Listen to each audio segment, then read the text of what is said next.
Hey everybody, this is just a quick update on Cornucopias' second NFT sale. It's finally been confirmed. As you can see, they tweeted out that on March 15 at 5 p.m. UTC is the mint date and the time for newest addition to our NFT family. So GTI Javelin is going to be minted on March 15th. So you're just gonna have to figure out your time zone and see where you are and what's gonna be the time in your time zone.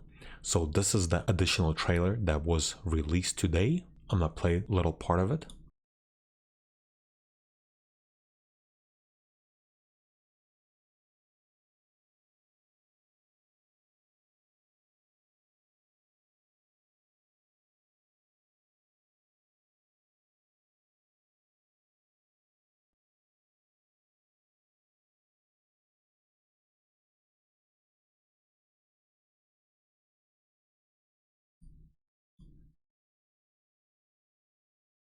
And as you can see right here, this is how fast you're going to be able to go on this specific vehicle.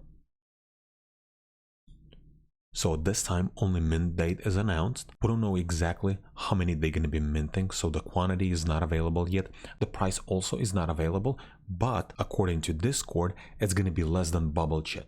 So we're still going to have to wait and see what's going to be the mint price, how many NFTs per transaction, and how many NFTs per wallet is also not announced. So what I'm going to do once they're going to announce that, I'm going to add that into the description below. I'm not going to be making another video, so you can just come back maybe in a few days or maybe on Monday or Sunday and just look in the description below to see the price and how many you can mint. And this is pretty much it. That's basically what we've been waiting for, and finally the date was announced. Thanks for watching.